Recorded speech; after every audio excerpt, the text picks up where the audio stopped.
Assalamualaikum warahmatullahi wabarakatuh. Perkenalkan, saya Jujun Jailani dari SDN Tarung Negara 3, Kecamatan Cigelis, Kabupaten Pandeglang. Kali ini saya akan melakukan aksi nyata terkait modul kurikulum Merdeka. Kurikulum merupakan pedoman pembelajaran pada satuan pendidikan, di mana dapat dimaknai sebagai titik awal hingga akhir dari pengalaman belajar siswa. Namun, kurikulum merupakan hal yang kompleks dan multidimensi. Kurikulum diibaratkan jantungnya pada setiap satuan pendidikan. Ralph Taylor dalam bukunya The Basic Principle of Curriculum menyebutkan setidaknya ada 4 komponen dalam penyusunan kurikulum, di mana yang pertama yaitu tujuan, yang kedua konten, ketiga metode atau cara, yang keempat evaluasi. Klasifikasi komponen kurikulum. Yang pertama, tujuan pembelajaran atau konten, panduan pedagogi, panduan asesmen.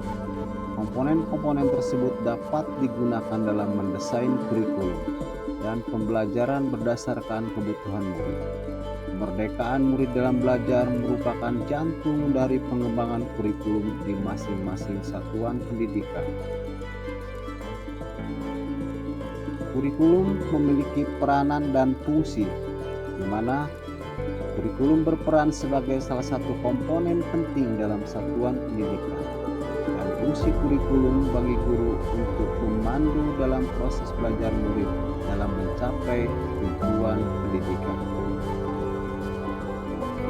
Mengapa kurikulum perlu berubah?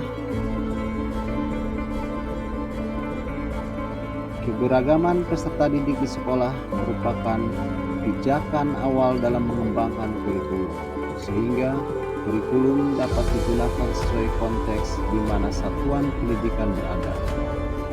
Kerangka kurikulum harus mewarisi nilai dan budaya masyarakat yang relevan dengan masa kini, mengembangkan sesuatu yang dibutuhkan saat ini dan masa depan, menilai dan memilih sesuatu yang relevan atau kontekstual sebagai kontrol sosial.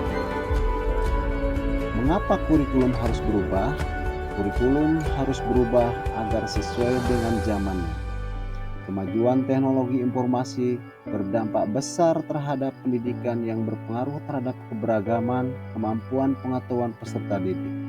Karakteristik yang berbeda untuk masing-masing satuan pendidikan disesuaikan dengan kemampuan guru sebagai ujung tombak dalam implementasi kurikulum dalam proses pembelajaran pada satuan pendidikan.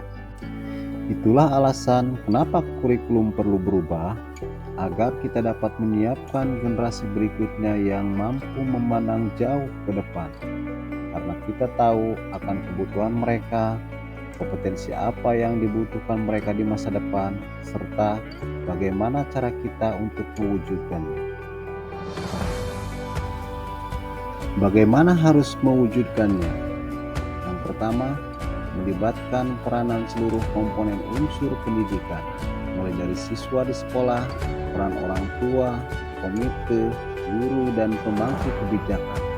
Yang kedua, kebutuhan peserta didik harus menjadi dasar dalam mengembangkan kurikulum. Ketiga, mengevaluasi seluruh peristiwa dan rangkaian pelaksanaan kegiatan sekolah yang telah dilaksanakan di tahun sebelumnya, sehingga dapat diketahui ketercapaian sekolah dalam menentukan visi dan misi yang belum dan telah tercapai. Yang keempat, disesuaikan dengan karakteristik satuan pendidikan berada. Kurikulum yang baik ialah kurikulum yang dibuat sesuai dengan perkembangan zamannya, serta disesuaikan dengan konteks di mana satuan pendidikan berada.